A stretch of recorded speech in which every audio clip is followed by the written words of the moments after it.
Je vous montre une photo ici. Brigitte Probat-Osière, avec qui Jean-Michel, aujourd'hui première dame de France, a eu 3 enfants.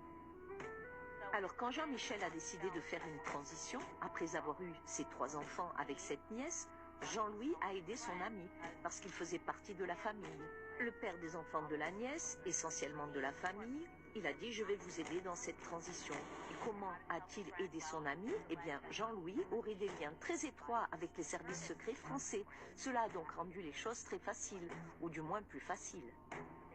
Ce qu'ils ont fait ici est presque un tour de passe-passe. Brigitte Probat-Osière, sa nièce et la mère des enfants de Jean-Michel Trogneux, existaient déjà, n'est-ce pas? Brigitte existait déjà. Ce qu'ils ont donc fait, c'est qu'ils ont transitionné Jean-Michel avec le même nom. Ils ont fait de Jean-Michel Brigitte, parce que c'est plus confus. Ils ont ensuite créé un faux mari, André Louis, qui n'a jamais existé.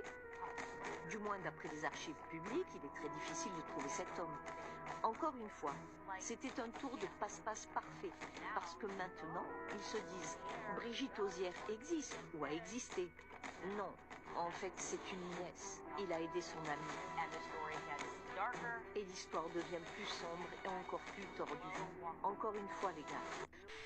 Macron-Françoise Noguez vient de briser le silence sur l'affaire de Brigitte. Dans cet ouvrage d'Anne Fulda, la maman que l'actuel président français n'avait jamais vraiment pris le temps de présenter avait évoqué son désaccord lorsqu'Emmanuel Macron a entamé une histoire à 16 ans avec Brigitte Osière, sa prof de français de l'époque, mariée et de 24 ans, son aînée. Un temps après, Macron est parti vivre chez sa grand-mère maternelle, surnommée Manette. Françoise Noguez a fini par accepter cette relation hors du commun. La mère a affirmé qu'avec Brigitte, aucune autre fille ne pouvait attirer Emmanuel Macron. Même Laetitia Casta se déshabillait devant lui, ça ne lui ferait rien, s'en étonne-t-elle. Après une enquête approfondie auprès de l'état civil d'Amiens, l'ancien époux de Brigitte, appelé André-Louis Osier, n'existe pas. Et il n'est pas le père des 3 enfants. Elle est née en réalité en 1945. On a dit que vous étiez un homme sur les réseaux sociaux. D'abord, ça vous a blessé, ça? C'est-à-dire, au début, j'ai regardé ça d'un petit peu loin, j'en entendais parler, mais bon. Et puis, à un moment donné, je me suis rendu compte qu'ils étaient en train de bouleverser ma généalogie. Comment ça? C'est-à-dire, ils avaient changé mon arbre généalogique. C'est-à-dire, les 3/4 de la famille, c'était bien. Puis d'un seul coup, on arrive à mon frère, je suis mon frère. Et là, on touche à la généalogie de mes parents. Et là, c'est impossible. Quand vous dites c'est qui sont ces gens? Il y a 3 niveaux. Le premier niveau, ce sont les émetteurs. En l'occurrence, là, ce sont des femmes. Des émetteurs qui me poursuivent apparemment depuis longtemps. Je ne sais pas, je n'y vais pas. Ça, ensuite, il y a ceux qui relaient et qui amplifient. Et ensuite, il y a bien évidemment les hébergeurs. Et moi, si je n'y vais pas, si je ne fais rien, alors que ça fait 4 ans que je suis contre le harcèlement, je ne suis pas audible. On va me dire, mais vous ne faites rien. Exactement. Mais vous avez, si j'ose dire, les moyens de vous défendre. Enfin, complètement. Un gamin de 13 ans ou une gamine de 13 ans qui continue de souffrir en silence. Je crois que vous avez mis 5-6 jours pour faire disparaître des informations. Moi, j'ai mis 5 jours et demi pour... 5-6 jours, vous, Madame Macron. 5 jours et demi, je crois. J'ai mis. Alors, vous imaginez, avec un avocat qui est rompu à l'ex... Voici la deuxième raison pour laquelle je dirais qu'il s'agit d'un signal d'alarme majeur.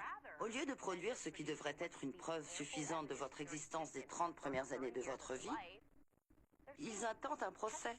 Oui, la première dame a intenté un procès aux 2 journalistes qui ont participé à la rédaction de l'article. Voici le titre du Télégraphe. Brigitte Macron poursuit les femmes qui ont prétendu qu'elles étaient transsexuelles. Il convient de noter la raison exacte pour laquelle Brigitte intente un procès. Elle les poursuit pour violation de la vie privée et des droits fondamentaux de la personne, plus l'utilisation illicite de son image. Mais qu'est-ce que cela signifie? Ça veut rien dire. Par exemple, pourquoi ne pas dire que ce sont des mensonges et que je peux le prouver? Et que je vais ruiner vos vies entières? Ce qui signifie que vous n'avez qu'à montrer à nouveau les photos de vos 30 premières années de vie. Mais il ne s'agit là que d'une tactique visant à faire croire que ces journalistes n'ont pas produit de preuves concrètes pour étayer leurs affirmations. Les 2 journalistes poursuivis en justice sont Amandine Roy et Natasha Ray. Et elles ont finalement été sanctionnées par des amendes symboliques pour avoir, je suppose, envahi la vie privée de la première dame.